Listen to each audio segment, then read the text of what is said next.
What's up, guys? My name is Punched Oh, and the Pooper, and welcome back to Higurashi when they cry. So since I'm gonna be gone again for the weekend, um, I'm hoping to do 2 videos today and hopefully 2 videos tomorrow. So unfortunately, I'm starting a little early, so it's still a little light outside. Sun's going down within the hour, um, or within the half hour. It should be like completely dark. So by the time I do the next video, it should be completely dark. But I still have the lights off and everything full screen. Let's see. Last time, Punchy found out from Demon Rena that everything that he's doing right now is exactly the same as Satoshi. So he's probably having the same around the same thoughts as Satoshi, like carrying the bed and stuff, and started walking to school and back by himself. Um, I mean, it seems creepy, but I kind of think, I hope, yeah, that's mainly it, because of course, we want Punchy to survive out of this. I hope, like, whatever spirit Satoshi is, like, trying to help us, like, when we found the bat and everything. So, but we got that big, like, creepy warning from Demon Rena not to disappear like Satoshi. So, now we're gonna continue on. Satoshi and I had what? All my well-planned actions throughout the day turned out to have been nothing more than a reenactment of what Satoshi had done. Satoshi. Had he really been in the same situation as I was now? The friends he had gone along with had changed suddenly, and for no reason, at least none that I had noticed, planned to kill him? Well, I mean, we said that his aunt died, right? Um, the question is, how did Satoshi find out about it? I wonder if like maybe Oishi-san approached him before too, but I mean, I would say that Oishi-san wouldn't hide it from us, but I mean, he's a cop, so, or a detective, so I mean, I'm pretty sure he would. If like he said, if like Punchy said before, if Satoshi really is, I mean, Oishi-san really is just using us to like try and crack the case open, then fearing for his life as I am, he got a bat to protect himself and carried around every day to practice his swing. And then one day, suddenly, he transferred. My blood went cold, causing a prickling sensation to course through my veins.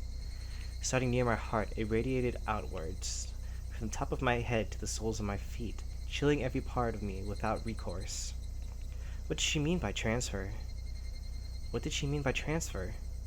Was Satoshi still at wherever he transferred to? Was he the only one who would be able to understand me? Would he be able to tell me why it all ended up like this? More importantly, where did he transfer to? For a second, I was about to make like a sudden thought that, oh, what if Tomotake's Satoshi? That wouldn't make sense at all, because everyone out there, he was friends with everyone, and everyone's still little. So only a year passed by. That would make any sense. What did she mean by transfer? What did she mean by transfer? Before I knew it, I was at my front door. The frigid knob was hard to turn. Was nobody home? It wasn't that odd of an occurrence. I reached into my pocket and pulled out the single key attached to my first seal keychain. Ah, first seal. Things have changed, my friend. I stepped to the entryway. Just as I was about to take off my shoes, a chill ran down my spine. Someone had entered. Someone had entered right behind me, like a classmate messing around, standing right up against my back. You're kidding, right? This is where you I always thought about this, especially I mean, it wouldn't work, but like for Japanese ghosts and stuff, if you feel something behind you, you turn around and like kind of swing your elbow, kind of like a, I don't even know what to call it, backwards elbow hit. You're kidding, right? It had to be my imagination. Logically speaking, it was impossible for someone to be able to hide their presence within my personal space all the way through the door. There was undoubtedly someone behind me. Hey now, Punchy. Actually, sorry to break this again, but I forgot what I was doing. But I was learning like fighting stuff. I don't think it's not a very it's not very it's not a very effective one, but just like where a backwards kick. That was always my favorite thing. Also because if I was scared of something, I would just do that. And so if someone was really behind me, they would get hurt. Yeah, unfortunately, it feels like my friend or something scaring me, they would get hurt. But I mean, you know, that's what I would do, Punchy. How do you know that they're there, even though they're behind you? Because I could hear the sound of flowing hair. There's no other reason I'd hear that sound. That was the presence. Because I could hear the sound of them blinking. I don't know if you heard it, but I was just blinking a lot right there. Punchy Maribah, there's no way you could hear that. It was mostly instinct than anything else that was warning me of that presence. Common sense was telling me that it was just my imagination. It was just my imagination. There was nobody behind me. I began to race the mental image of an eerie figure standing behind me. But at the same time, I asked myself, if there was nobody, then what was I feeling? As an uncomfortable sensation crawled up my spine. Actually, wouldn't it be better if there was somebody there? If there was nobody there when you turned around, would you be able to accept that? I'd be able to answer all those questions just by looking behind me. But I didn't have enough courage to even do that simple task. Oh right, I could try speaking to them. The person behind me might answer me. It was a random thought. I didn't care how I went about it, just so as long as I didn't have to turn around. If I had calmed down and thought about it, I would have known that there wouldn't have been that wouldn't have solved anything. Who is it? I spoke in such a hoarse, broken voice that I couldn't believe it was my own.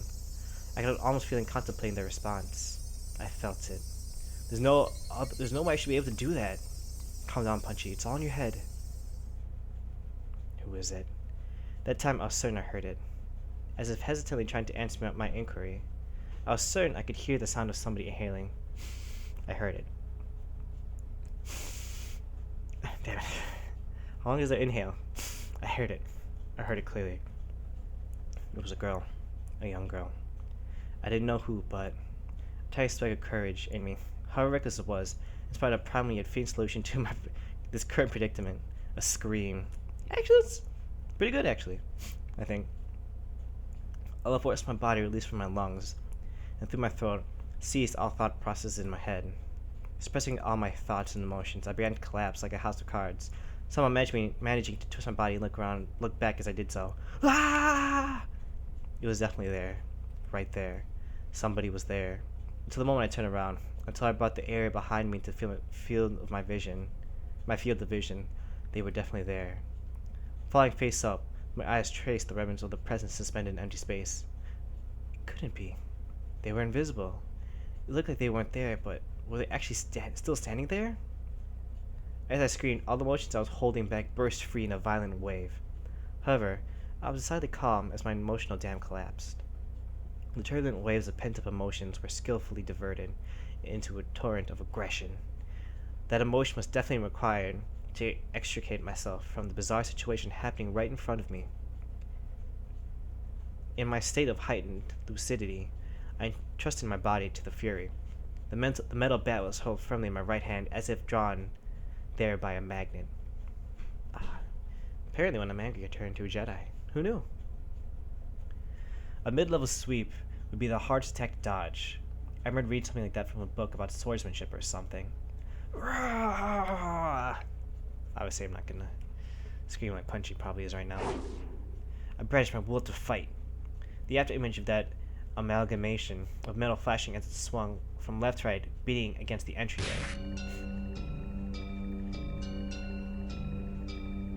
Okay. Bat slammed into the right wall. I was about to say, that's a really small area, Punchy. It would have been it for like a poke move, a stab move. The tip rebounded. The bat slammed into the right wall. The tip rebounded violently. Very calmly, I transferred the force of the rebound into a sweep to the left.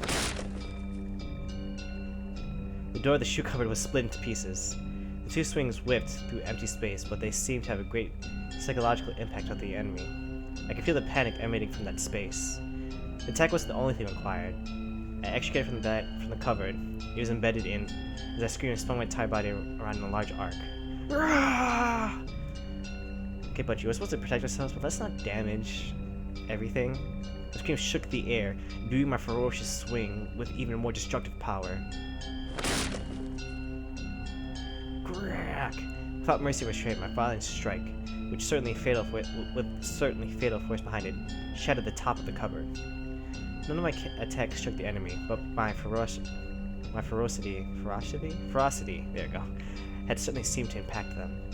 Breathing heavily and my entire body soaked in sweat, the invisible enemy there, but not there, dispersed. When I was certain that the enemy had retreated, I locked the front door and latched the chain. Okay, Punchy. Everything's happening. Sorry if I had something sniffly or anything, but I just like my allergies came up right before I started recording. Everything's happening, Punchy, but we can't go batshit insane and destroy every fucking thing, okay? We need to stay calm. No way. Had it only feigned retreat and I was now inside my house? Once again, I channeled my aggression and searched the house for the presence, but it was gone. I had succeeded in fending it off. At that moment, the tension drained from my body and let out a deep sigh of relief. All of the emotions I'd been holding back chaotically merged together and began to flood out. A hodgepodge of fear, accomplishment, and disbelief all mixed together and began to flow through my body. Unable to deal with each individual feeling, I beat them all back with the strongest exhaustion. Even in this moment, I remained composed. After checking that all the doors throughout the house were locked, I went up to my room on the second floor and closed the curtains. I straightened my back and tilted my head back a little. As I cleared my mind of all my idle thoughts, I managed to calm down even more. What was that at the front door? There was definitely something there. Thinking about it, maybe it was just an apparition. I dreamt of in my confused state. But I really didn't think that was the case. Calm down, Punchy Mibara. Compose yourself. But no matter how calmly I thought about it, what just happened wasn't a figment of my imagination. It was obviously a supernatural phenomenon, and without a doubt, something was behind me. It was some sort of illusion I saw amidst my confusion and disorientation. Proof? I had just one piece. When I asked who it was, they inhaled as if they were about to answer. That sound had clearly reached my ears. Jesus Christ. Allergies, why? The situation I was in right now was still unclear. Either I'd be possessed by the supernatural phenomenon known as Osama's curse, or this was a ruse by the villagers who believed in it and were imitating it. Either way, their motives were unclear. The roundabout way it had been done was also still a mystery. If it was perpetrated by humans, that would mean admitting that it was Rena and the rest of them were doing it, but it would be solvable. Luisa and the rest of the police would surely arrest my enemy. But if it was a manifestation of Osama's curse, I wondered what would happen. Oji-san very clearly declared that curse didn't exist. At the time, those words were pretty dependable, but as things were now, with the rising possibility that the perpetrators were not human, he suddenly seemed quite unreliable. Oh, did I press the wrong button? I pressed the wrong button, sorry guys. If I told Oishi-san this is the work of Osama's curse, what would happen? I could imagine his reaction, but it go without question that a void would expand rapidly between myself and Oishi-san. With me having so few allies to begin with, and not being able to confidently declare whether or not this was a curse or not, there was no merit to doing that. Pardon me a second, guys. Sorry guys, just have to blow my nose. I better keep the facts of what happened just at the doorway myself. Fuck. At least now I know how to say the background. It would be better if I didn't add what happened here to the memo behind the clock. There was still the ever so slight possibility that I was actually confused when I thought I was composed, and I was just going berserk in the entryway. How wonderful would that be if that was really what happened? I would be able to refute Osama's curse. But if I denied Osama's curse, that would mean admitting that Rena and the rest were perpetrators. If I said that Rena and the rest weren't the perpetrators, that would mean believing Osama's curse, By denying both of these, I'll be admitting that I myself was losing it. Yeah. The three options from which I couldn't choose became a trilemma of sorts. Ah. They mixed together and formed a whirlpool in my mind, making my head spin. Once again, I straightened myself and leaned my head back slightly to cool myself down. Calm down, Punchy.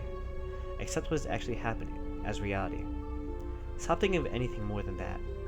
But I couldn't help but think of it. How wonderful it would be if it turned out I was delirious and everything up until now was my figment of my imagination. Yeah, that would be nice, Punchy, and it would be nice if I didn't have to work out so much to lose his gut, but come on. Osamu's curse wouldn't exist, and I would still be the bestest buddy of the Red and the rest. I would have to be crazy. That was the first time in my life I'd ever wished for such a thing. Punchy's starting to lose it. Anyway, hope you're all doing well. Oh, shit. The phone rang noisily downstairs. Generally, there were no calls from me, so I never really answered the phone much. But since my parents weren't here, I had no choice. I scurried off the bed and went downstairs. Hello? This is the nearby residence. Punchy? This is Mom. I intuitively had a bad feeling about this. It was because I thought she was going to ask me to go out or buy some things. So I took the initiative. What? I don't mind having instant noodles for dinner. There's still a lot of them. The other day, we went out as a family and bought a whole case of cup noodles. I wanted to get a bunch of different kinds actually, but they refused since the individual packs were expensive. So I instead got a whole case of mega-sized pork, bone, and ginger flavored ones I liked. That sounds pretty good. But my parents don't like strong flavors and didn't touch any of them, so the cupboards were still full of them. So you see, there really is a need to go shopping, right? Punchy, I'm not asking you to go shopping. Both Mommy and Daddy have to go to Tokyo right now because of work. Huh? Right now? This was really abrupt. No, we're already here. We left this afternoon.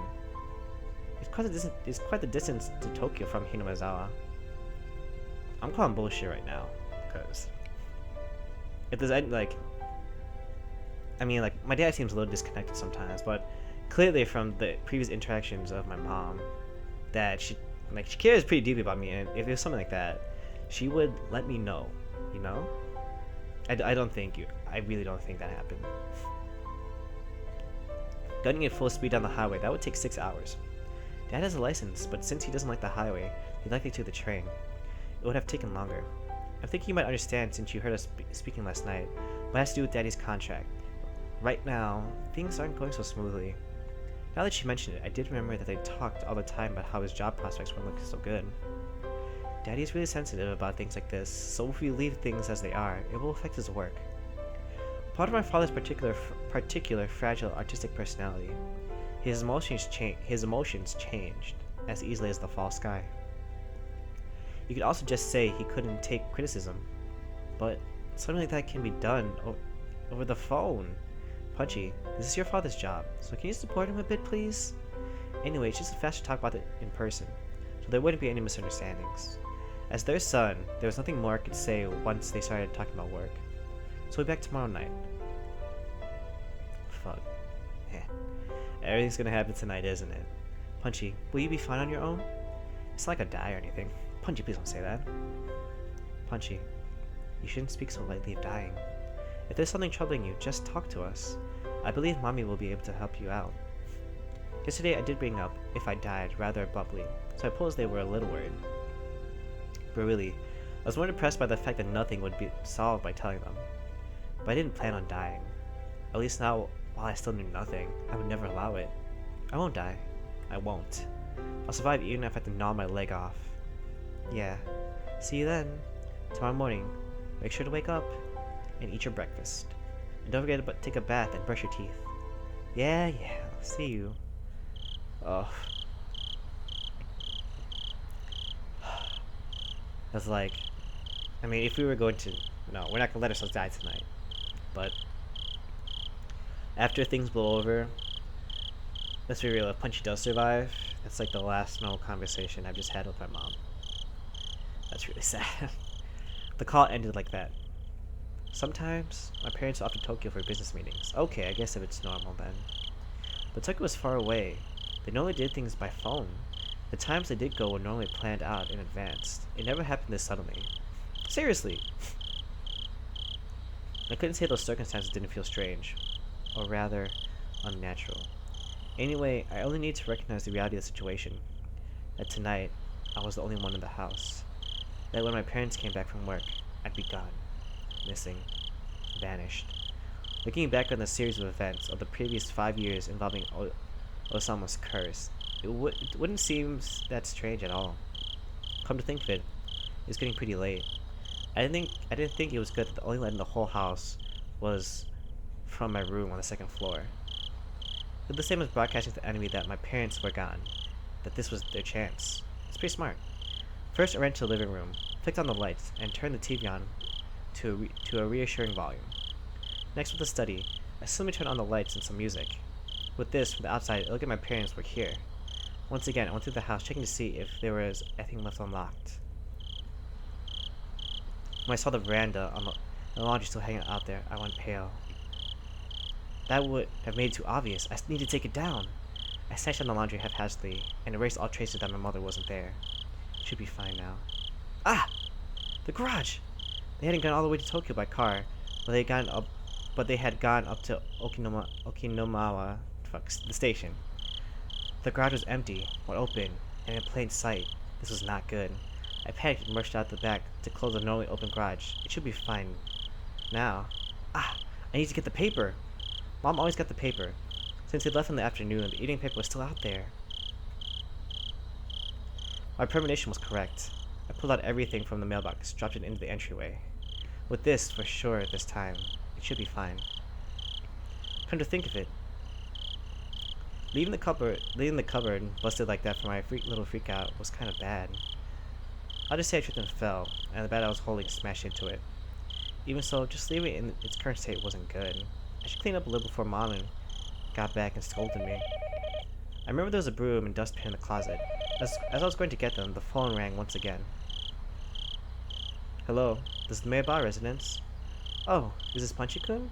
Is your mother around? She isn't here at the moment. You did Punchy Maeba? Don't reveal that your parents are gone. You can follow up still. Calm down and take care of it. I think she'll be back soon. That wasn't a good response either. Now they might say they'll call again, or to tell her to call in when she comes back. Then that's fine. It wasn't anything important. Well then, sorry for the bother. The scenario I feared didn't play out, eliciting a sigh of relief. The calls were fortunate in more ways than one. I had to deal with more telephone calls coming in from my parents tonight. I was somehow able to deal with the phone call just now, but I couldn't continue to rely on such poor improvisation. I don't know. I need to make up a good story to explain that my parents were home, but couldn't answer the phone at the moment. They were breaking tempura and couldn't step away right now. That wasn't good enough. They were sick and went to bed because they weren't feeling well. Was that going to be safe enough? I was thinking about it on the way back to my room when the phone rang once again. It was like they're calling because they knew I was going to lie. I didn't want to pick up, but I knew I had to. They'd suspect my parents weren't here. I should have just taken the phone off the hook under the pretense that I didn't realize that it was. But since the phone rang, I had to pick it up. I prepared myself and looked at the receiver. Hello? I stopped announcing this is the Maeba residence. I had no reason to be kind to someone I didn't know the identity of. But unlike my uncouth voice, the person on the other side sounded goofy and lighthearted. Hello, my apologies for calling so late. This is Oishi from the Okinomiya bookstore. Oishi-san? Is that you, Maeba-san? Good evening. Good to hear you were doing well. But wait just a moment, please. I grabbed the portable handset and rushed up to my room with it. It was the same no matter where I was, since there was no one else home. But I wanted to be a spot that just felt a bit safer when speaking on the phone with Oishi-san. Sorry for the wait. How are things? Anything changed since then? Since then? When was that exactly? There was something about the brazen way he talked that rubbed me the wrong way. Oof. I don't know if we should close the door, Punchy. Last time I spoke with Oishi-san was 2 days ago. The day I stayed home from school, I met Oishi-san on the way back from the hospital. I headed back into town for lunch and had a talk. Then after that, Rena and Mian came to check up on me. You didn't see it, but I did. Quotes. Whenever I spoke with Oishi-san, they always knew about it. It was like that since the first time I met him. Today's phone call, whoa god, what if Oishi-san is in on this? Oh fuck. Is Oishi-san in this? If it is, this sucks. Today's phone call may well be found out by them as well. Hello? Can you hear me, Maribara-san? Huh? Ah, sorry. What did you say? I asked if anything's changed since last time. There wasn't an answer, so I got a bit worried. Not really. The words stopped in my throat. There was a ton of stuff that happened. All of it baffling. What should I talk about? I didn't understand any of it, but I should try asking. If I didn't ask now, I may never have another chance. That night, when my parents weren't home, I had no guarantees I wouldn't make it through the night safely after all. Well, Luigi-san, it seems that someone is after me. Really? It could all just be a coincidence, but the day I missed school when I was sick, the two of them came to check up on me. Which two? Rena and Mian. They started asking me about how I had lunch with you. What next? They left me some mochi when they came to visit, but there was a needle inside. Fortunately, I somehow didn't swallow it. I wonder, could that have just been a threat? About the needle. It's just one of those common sewing needles you see all the time. There was a hole to thread the string through. Not that Maribara-san, the needle itself. That's evidence. It can be used to prove that they threatened you. Where's that needle? That's right! That's it! I dropped the receiver and rushed downstairs. Sorry, Tony. Like Midota. When I tossed the mochi, I had overlooked it out of terror, but the needle was a valuable piece of evidence. I had certainly thrown the mochi and the needle at the wall together. If it was there, then it would be in the living room wall. But my prudent mother had cleaned the living room wall, and there was not a trace of mochi left. Could it be that it dropped in the gap between the wall and the carpet? I frantically searched by running my palm along the carpet, but nothing turned up. I tried moving around the sofa and desks, pulling up the carpet, and flapping it around. But I couldn't find the needle. Did my mom clean up everything without noticing it? It was just 2 days ago. I didn't know what day they collected the burnable trash, but it may still be in the trash bin in the kitchen. I rushed in the kitchen, opened up the lid of the pail, and poured out its contents. But even at a glance, I could tell that it would be incredibly difficult to find the needle in this pile of trash. I was looking for a needle in the trash stack. I know. I tried running my hand through it. It was a bit gross, but I was looking for a needle.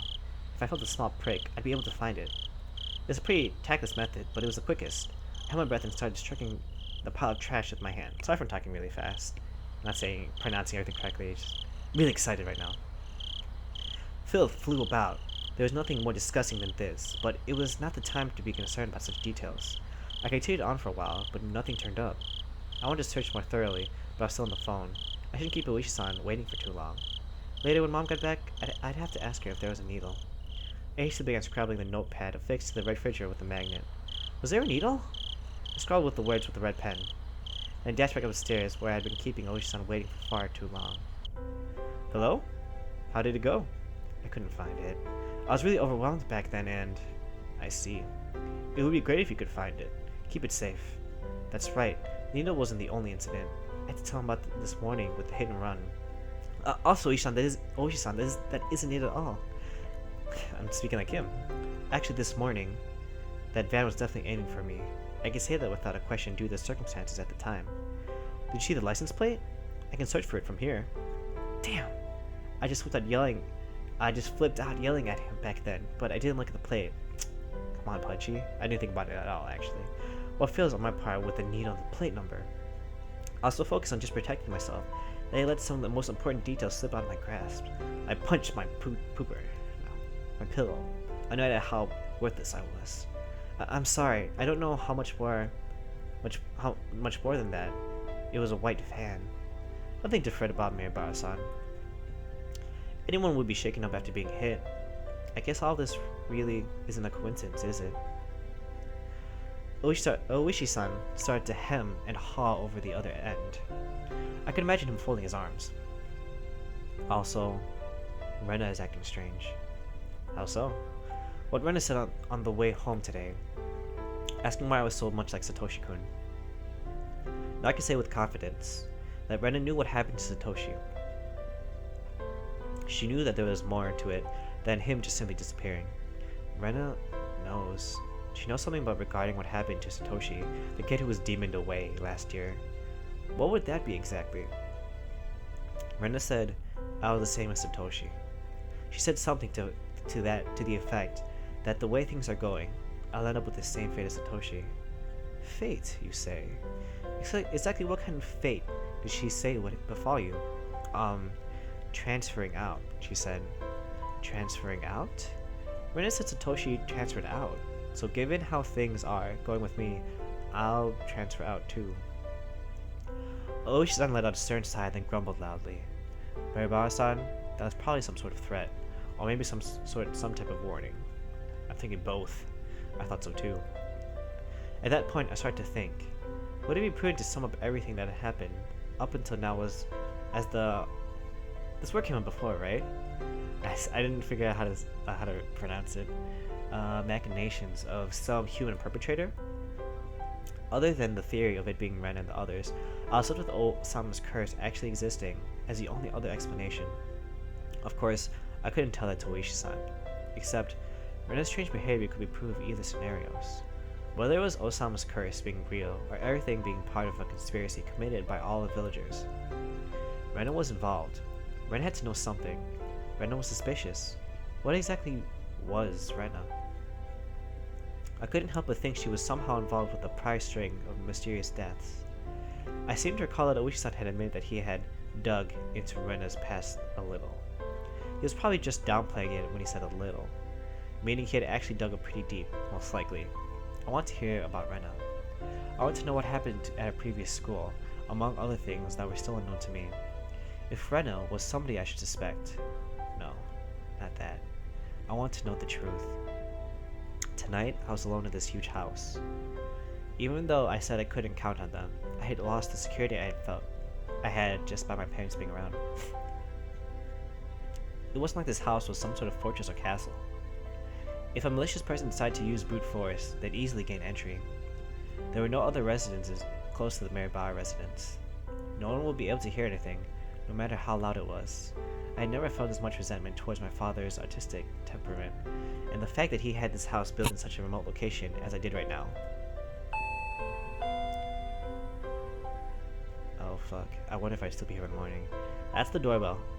And that's also our sign for 10 this episode. Alright guys, we're gonna finish here, but I'm gonna continue. I'm just gonna go down and get some water, maybe blow my nose a little bit. And we are gonna be on our way to find out more about hopefully Rena's past, unless that's Ren at the door, then she's just gonna happen straight away. So, like I said, I hope you guys are doing well. I hope you guys aren't having allergies like me. Although I realized while listening to my videos when I talk, I actually have a pretty nasally voice. I never realized that until now. But yeah, I hope you guys are doing well, as always. And I hope you guys are enjoying this too. I'll definitely be finishing this. And what is chapter 2? It seems to me like that chapter 1 is gonna end one way or another. I'm wondering, like, you say there are other arcs. Like you guys have been saying in the comments that there are other arcs. I'm just wondering, like, what are the other arcs like? Or if it's just better, just don't tell me anything, and I'll find out for myself in the end. I'm just really curious, especially with you guys trading secret messages in the comments. But it's okay. I'll get to the end. I know that. So anyway, thanks for watching, guys. I'm gonna just take a little bit of rest and then continue on. But thanks for watching, and please like and subscribe. And I hope you guys have a good one. Bye-bye. Ow.